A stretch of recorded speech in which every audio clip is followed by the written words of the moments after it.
Bonjour cher professeur, bonjour chers collègues. J'espère que vous portez bien.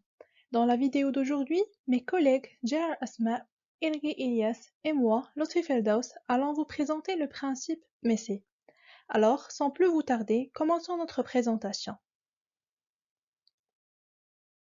En ce qui concerne la table de matière, nous allons commencer par une définition, et puis le cas d'utilisation, et puis la différence entre Messi et non-Messi, et puis les lacunes de la segmentation non-Messi, et pour en finir, la mise en pratique du principe Messi. Depuis la première enfance jusqu'à l'extrême vieillesse, notre vie n'est qu'un long apprentissage. Un apprentissage dans lequel on fait face à une suite infinie de problèmes et de problématiques, qui varient dans leur nature et leur complexité. Ainsi, on peut réclamer que l'art de résolution des problèmes est un art que tout le monde doit maîtriser. En fait, il s'agit d'une compétence indispensable pour tout individu, et ce, en dépit de son âge ou de son statut social. En effet, le problem solving est l'acte de définir un problème, déterminer la cause de ce problème, ainsi que d'identifier, hiérarchiser et sélectionner les solutions possibles. Et enfin, mettre en œuvre une parmi ces solutions. Afin de mettre cet acte en pratique, on fait recours à un ensemble de techniques et de principes, notamment le sujet sur lequel porte notre présentation, le principe Messi. Le principe Messi fait partie d'une foule de techniques qu'on appelle les organisateurs de la pensée et qui sont disponibles pour faciliter différents types d'analyse ou structurer des connaissances sous différents formats. Commençons alors par définir ce principe. Messer est un moyen de segmenter les informations en sous-éléments mutuellement exclusifs et collectivement exhaustifs. En d'autres termes, les éléments doivent s'exclure les unes les autres, c'est-à-dire être distincts et doivent épuiser le champ pertinent, c'est-à-dire contenir tout ce qui lui appartient. Messer, en tant que méthode, doit être utilisé lorsque vous créez un arbre de problèmes pour votre structure de cas.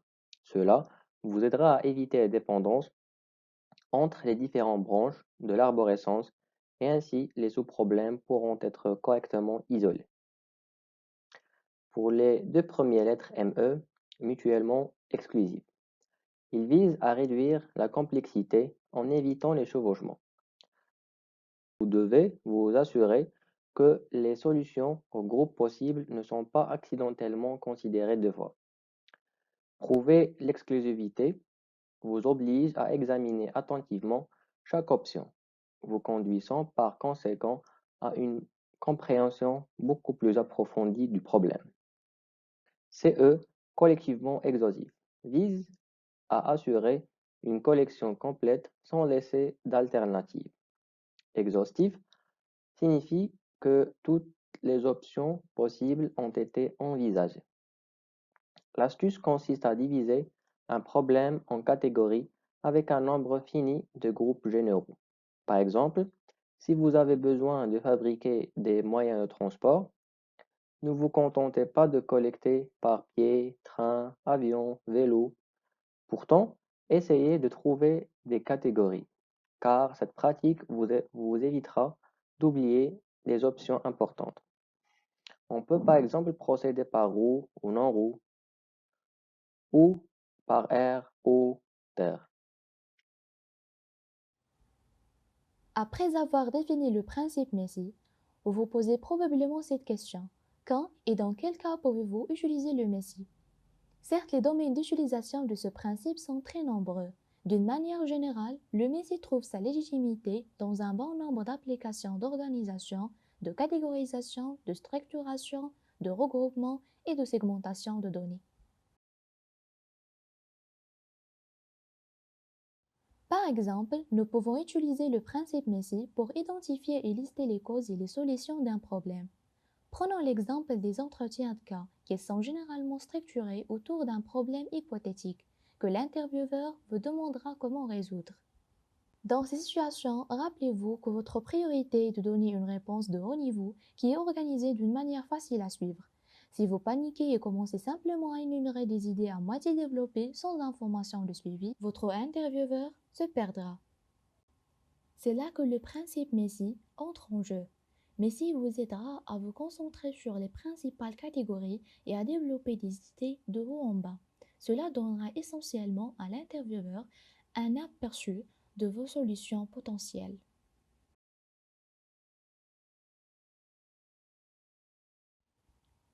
Aussi pour choisir des KPI. KPI ou l'indicateur clé de performance est une donnée prédéfinie permettant de piloter et mesurer la performance d'un site ou d'une application, également utilisée pour l'aide à la décision dans les organisations. Selon le principe Messi, les indicateurs doivent couvrir toutes les dimensions de la performance, être non redondants et indépendants les uns des autres. Enfin, et par l'application de ce principe, nous trouverons des KPI pertinents. Chacun couvre sa part sans empiéter sur celle des autres. L'ensemble forme un système complet. De même, pour construire un questionnaire et choisir les options. Par exemple, à quel service appartenez-vous? Les réponses possibles listant tous les services des entreprises ciblées. Par exemple, comptabilité, RH, vente, marketing, logistique, achat, etc.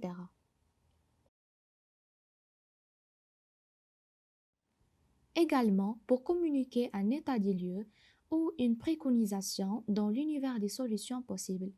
Les consultants s'appuient sur une telle structuration pour dérouler leur analyse.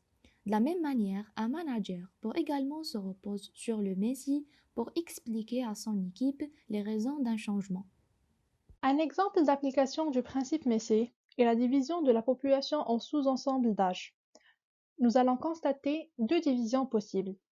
Pour la première division, un groupe de personnes de moins de 50 ans et un autre groupe de personnes de 50 ans et plus. Ces divisions est Messi. En fait, personne ne peut appartenir aux deux groupes mutuellement exclusifs, mais chaque personne appartient à l'un ou à l'autre, ce qui vérifie le principe de collectivement exhaustif. C'est pourquoi on a défini cette division comme étant Messi. Alors que pour la deuxième division, un groupe de personnes de moins de 50 ans et un autre groupe de personnes de 40 ans à 70 ans. Ça ne constitue pas une division Messi, car les personnes de 40 à 50 ans appartiennent aux deux groupes. Ils ne sont pas mutuellement exclusifs. Et les personnes de plus de 70 ans ne font partie d'aucun des deux groupes. Ils ne sont pas collectivement exhaustifs. Ainsi, on peut voir la différence entre une vision Messi et une autre non Messi. Les lacunes de la segmentation non Messi. Les décideurs de n'importe quel travail font souvent l'erreur d'utiliser des structures de regroupement non Messi, en particulier lorsqu'ils pensent à leurs clients. Cela entraîne une duplication du travail et rend moins probable la pertinence des données collectées.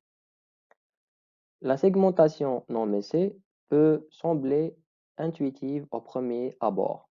Les données collectées peuvent être utiles dans d'autres contextes, mais ils ne résoudront pas votre problème. Si vous avez bloqué sur ces données, cela peut conduire à des schémas de pensée incorrects qui ne répondent pas aux problèmes stratégiques. Quelques exemples de segmentation non messée incluent la liste des clients selon les loisirs et centres d'intérêt, les collèges dont ils sont diplômés. Alors, ces exemples sont une segmentation non messée. Pourquoi ces exemples sont-ils insuffisants?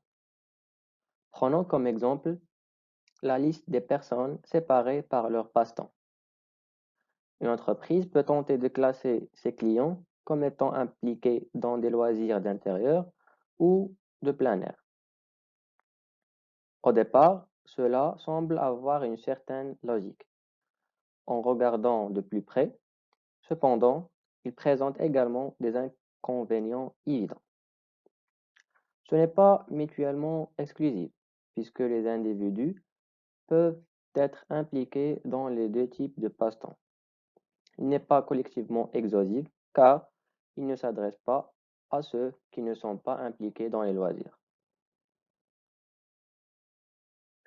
Comme le montre la figure suivante, le groupement de clients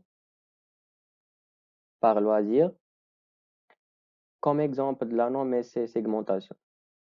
Le premier principe, ME ou mutuellement exclusif, n'est pas respecté, car on peut trouver un client qui apparaît dans les deux catégories en plein air et intérieur. Le même cas pour le deuxième principe, CE ou collectivement exhaustif, parce que on peut bien trouver des clients qui ne sont pas du tout inclus dans les loisirs.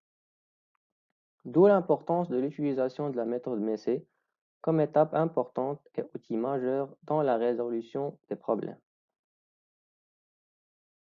Segmentation et planification MEC.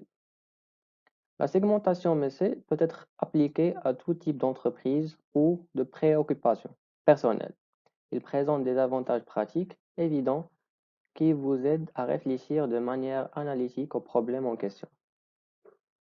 Pour notre cas, de la segmentation des clients, on peut, par exemple, segmenter les clients avec les tranches d'âge définies où il n'y a pas de chevauchement de catégorie. Comme le montre la figure suivante, les principes MEC sont bien respectés. Il n'y a pas de chevauchement entre les partitions de notre segmentation. Aussi, cette segmentation englobe toute la population.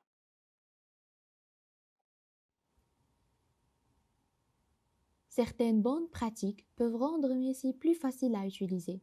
Il est important de comprendre chacun de ces points avant d'utiliser MEC. En effet, il y a 5 points. La première est que les petits éléments d'un ensemble ne peuvent pas se chevaucher. Si les éléments apparaissent dans plusieurs catégories, le principe ne fonctionnera pas correctement. Prenez le temps de penser à toute situation atypique qui pourrait placer une personne dans plus d'une catégorie. Deuxièmement, la somme des parties doit être égale à l'ensemble des groupes.